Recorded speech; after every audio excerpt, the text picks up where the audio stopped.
Saat terbangun dari tidurnya, gadis cantik berambut panjang itu kaget karena dia tertidur di dada bidang seseorang. Terlebih saat melihat dirinya bertelanjang, cepat-cepat gadis itu menarik selimut agar menutupi seluruh badannya. Kepalanya tampak pusing, dia ingin mengingat apa yang terjadi semalam. Matanya mendelik saat melihat lelaki yang tidur dengannya adalah Galang musuhnya. Perlahan lelaki itu membuka matanya. Tak kalah terkejutnya, dia melihat Anara di depannya dengan berbalut selimut. "Lo apain gue, Lang?" Gadis itu menangis sambil memukul Galang. "Gue nggak tahu," jawab Galang bingung, dia saja masih tak ingat apa yang terjadi. "Gue benci sama lo. Lo udah rusak masa depan gue. Harusnya semalam gue nggak minum minuman itu. Kita sama-sama nggak ingat. Lo dan gue hilaf semalam," ucap Galang merasa tak bersalah. Dia di sini juga korban sama dengan Anara. "Anjing lo, Lang." Anara beranjak dari kasurnya membawa semua pakaiannya ke kamar mandi. Setelah kembali, gadis itu langsung keluar dari kamar hotel, Galang dengan menutup pintu keras. Lamun Anara buyar saat pintu kamarnya terbuka, menampilkan sang bunda yang baru pulang kerja. "Ana, turun dulu yuk. Bunda tadi beli opor ayam kesukaan kamu," ucap Arsi, bunda Anara. Anara mengangguk lalu bangkit dari duduknya, mengikuti Arsi ke meja makan. "Kamu lagi ada masalah?" tanya Arsi yang sudah duduk di meja makan. Anara menggeleng. "Enggak, Bun. Habis semenjak kamu pulang dari Bali, tingkah kamu berubah, banyak diamnya. Kalau ada masalah, cerita sama Bunda ya." Anara mengangguk sambil menyiapkan nasi ke mulutnya. Anara adalah anak tunggal. Sejak kecil dia sudah tinggal dengan bundanya berdua dan satu asisten rumah tangga, Bisuti. Karena ayahnya sudah meninggal sejak dia masih berumur 2 tahun, dan ayahnya meninggalkan perusahaan yang cukup besar.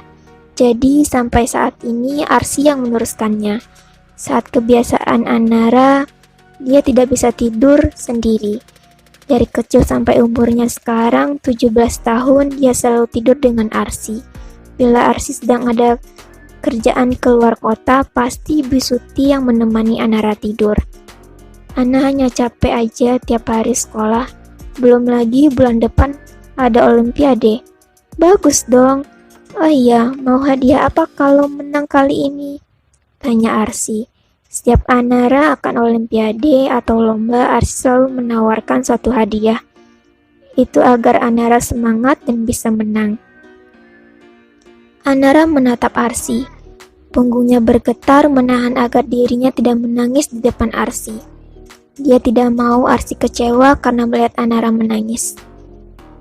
Ana mau minta maaf sama terima kasih. Alis Arsi terangkat sebelah. Permintaan Anara sungguh aneh. Biasanya dia meminta dibelikan buku atau jalan-jalan berdua dengan bundanya. Kok aneh permintaannya? Iya, Ana mau minta maaf karena belum bisa bikin bunda bahagia. Dan terima kasih udah jadi bunda Ana. Gadis itu tersenyum getir, dan air matanya tidak bisa lagi ia tahan. Satu tetes keluar dari kelopak matanya.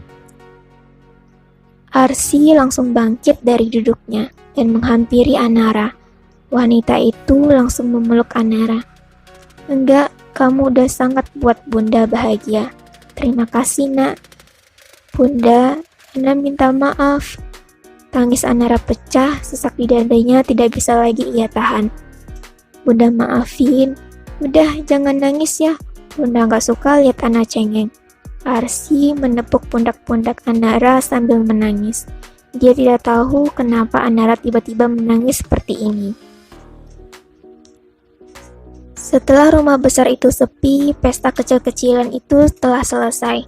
Ruang TV yang tadinya rapi, kini sudah berantakan. Banyak sampah berserakan di mana-mana. Gadis berambut gelombang dengan tangan dilipat di dada itu menatap lelaki yang sedang duduk di sofa. Memandangnya kesal bercampur marah. 5 jam lo ganggu ketenangan gue. Lelaki itu menoleh mendengar suara nyaring yang sedang mengomelinya. Apa? Tanya lelaki itu cuek. Kenapa sih lo selalu bawa temen lo ke rumah? Terserah gue dong, dia kan teman-teman gue. Iya, tapi lo ganggu. Dia nggak bisa tenang karena kalian berisik. Gaisa membentak Galang penuh emosi. Tinggal tutup telinga. Apa susahnya? Jawab Galang dan itu membuat emosi Gaisa menjadi. Ada apa ini? Seorang wanita dengan dress merah itu menghampiri kakak beradik ini yang sedang beradu mulut. Mi, lihat tuh Galang, marahin dong. Jangan bawa teman ke rumah, berisik. Adu Gaisa pada wanita itu.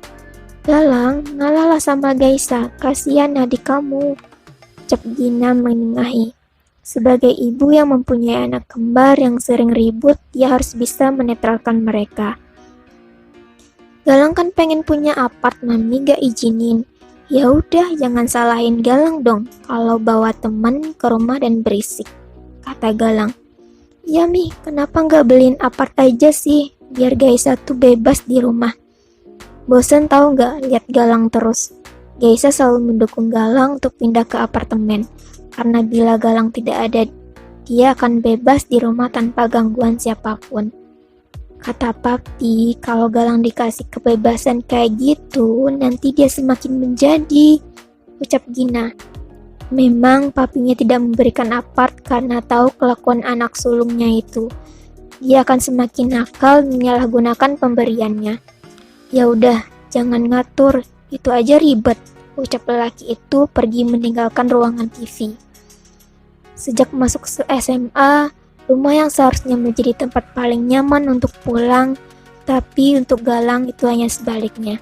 Tidak ada makan keluarga, tidak ada kumpul keluarga, atau perhatian sang papi padanya.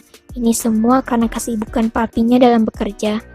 Dia selalu ingin keluar dari rumah itu, tapi karena tidak pernah mendapatkan izin orang tua, lelaki itu pun harus mengalah. Bagaimanapun dia harus sedikit menghargai orang tuanya. Lelaki itu membanting keras pintu kamarnya, lalu duduk di tepi kasurnya, pandangannya menatap lurus ke depan.